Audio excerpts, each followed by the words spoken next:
বন্ধুরা, চলে এলাম হানজালা কাউনাইন ট্রাভেলার চ্যানেলের নতুন আরও একটি ভিডিও নিয়ে।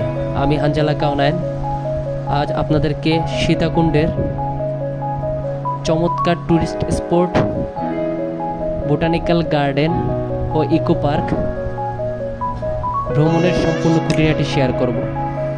তার আগে সব সময়ের মতন বলবো, আমার চ্যানেলের ভিডিওগুলো যদি আপনাদের ভালো লাগে তাহলে চ্যানেলটি সাবস্ক্রাইব করে পাশে থাকুন এবং নতুন নতুন ভিডিও এর আপডেট পেতে বেল আইকনটি বাজিয়ে রাখুন।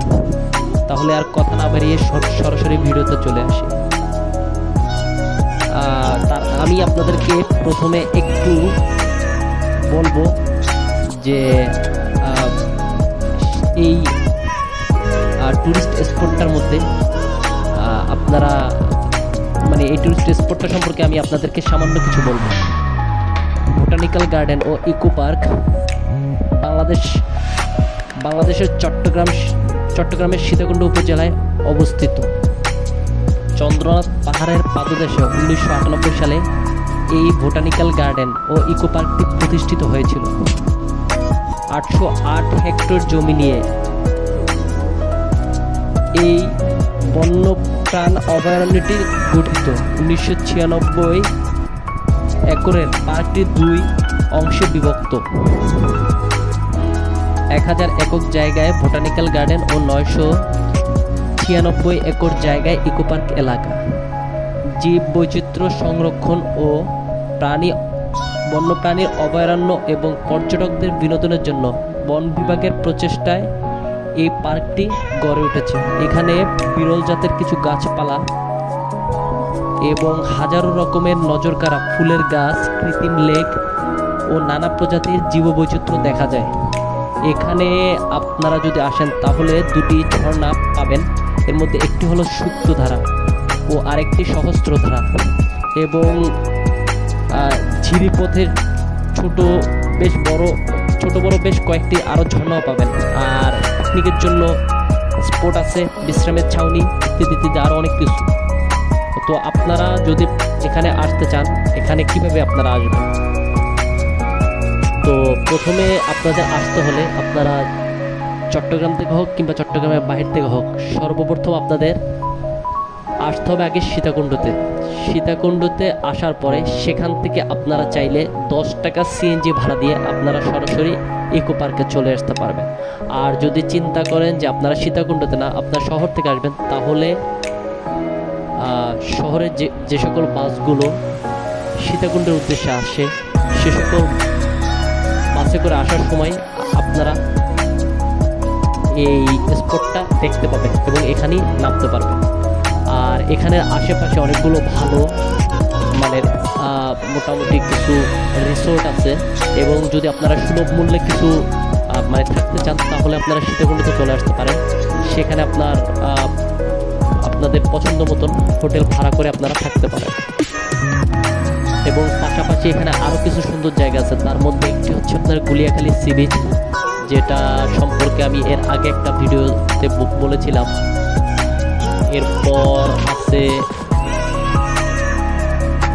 সহস্রধারা, 2 ঝর্ণা, মহামায়া লেক, কমলদহ ট্রেল ইত্যাদি। সৌন্দর্যের অপরূপ সৌন্দর্যে ভরপুর এই সীতাকুণ্ড উপজেলাটা। আমরা দেখতেছেন যে এখানে আমরা চলে আসছি, এবং আমি এটা সম্পর্কে আপনাদেরকে একটু বলি। আমরা যখন রাস্তা দিয়ে ভিতরে ঢুকছিলাম তখন আপনার কিছু আক্ষেপ ছিল, এবং এখানে প্রবেশের জন্য টিকিট 50 টাকা করে টিকিট নেবে। তো আপনারা দেখতেছেন এটা হচ্ছে নজরুল চত্বর বলে। এখানে আপনার বিদ্রোহী কবি নজরুল ইসলামের একটা ভাস্কর্য আছে। আর এই যে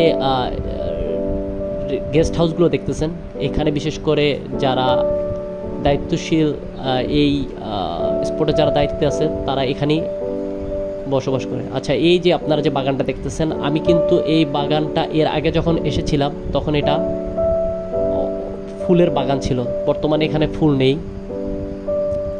তো আমি আপনাদেরকে আজকে মোটামুটি পুরো স্পটটাই একটু ঘুরিয়ে দেখানোর চেষ্টা করব।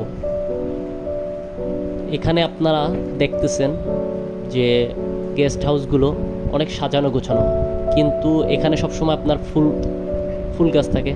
তো আসলে দেশের সামগ্রিক পরিস্থিতির কারণে এটা অনেকটা অযত্নে রয়েছে। তো আমি কর্তৃপক্ষের দৃষ্টি আকর্ষণ করব এটার কিছু সংস্কার করার জন্য, কারণ ভিতরে অনেক জায়গা এখন অনেকটা ছিমছাম পরিত্যক্ত অবস্থার মতন হয়ে আছে। তো আপনারা এখানে আসলে সামনে কয়েকটা মিউজিয়াম পাবেন এবং একটা ছোট পার্ক আছে যেখানে বাচ্চারা চাইলে পার্কে বিনোদনের জন্য কাটাতে পারে।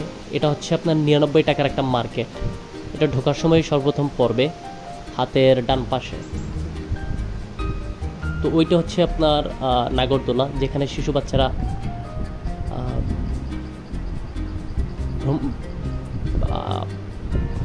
বিনোদনের জন্য ওঠে। আচ্ছা, আমি দেখানোর চেষ্টা করতেছি আপনাদেরকে। এটা হচ্ছে মিউজিয়াম, এখানে বিভিন্ন ধরনের ভাস্কর্য আছে। আচ্ছা, সামনে এটা আমার বন্ধু এস এম রিয়াদুল আনোয়ার রিয়াদ।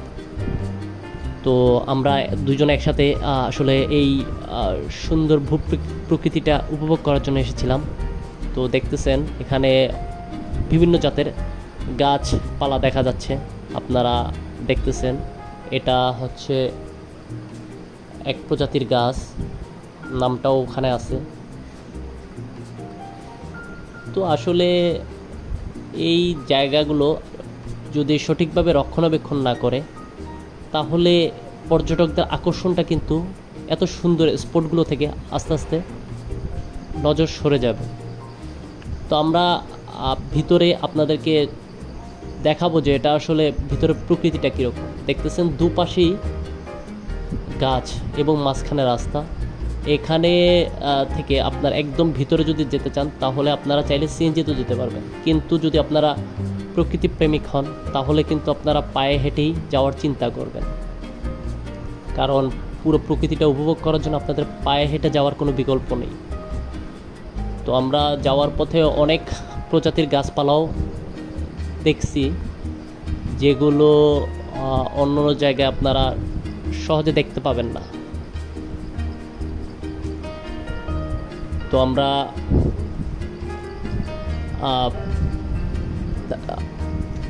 সামনের দিকে অগ্রসর হচ্ছি। আসসালামু আলাইকুম, আশা করি সবাই ভালো আছেন। আমরা এখন চলে আসছি ইকো পার্কে।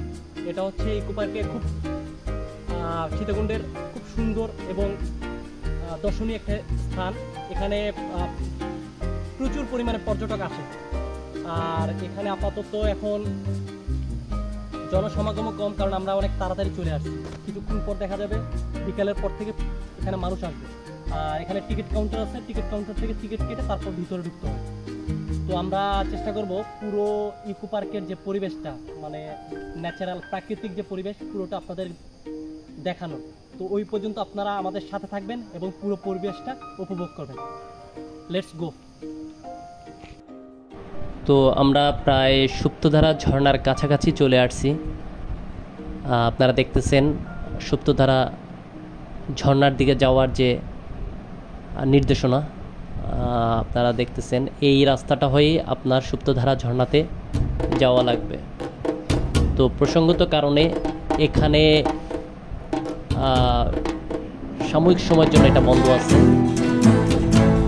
তো আমি আপনাদেরকে একটু দেখাই যে এটা পরিস্থিতিটা এখন কি। দেখতেছেন আপনারা পাশ দিয়ে ব্যারিকেড দেওয়া হয়েছে, আপাতত এখানে চলাচল বর্তমান সময়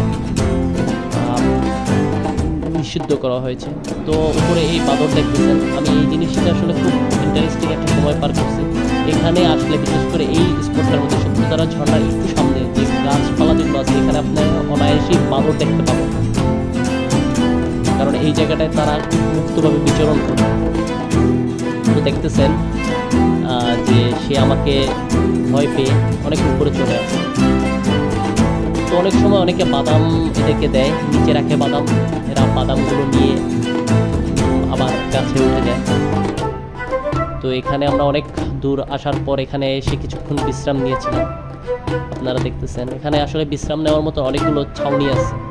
আপনারা যত ভিতরে ঢুকবেন তত এরকম স্পট পাবেন।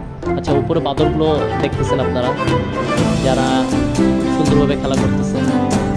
আমি আপনাদেরকে আরেকটু স্পষ্টভাবে দেখানোর চেষ্টা করি, আপনারা তাহলে বুঝতে পারবেন।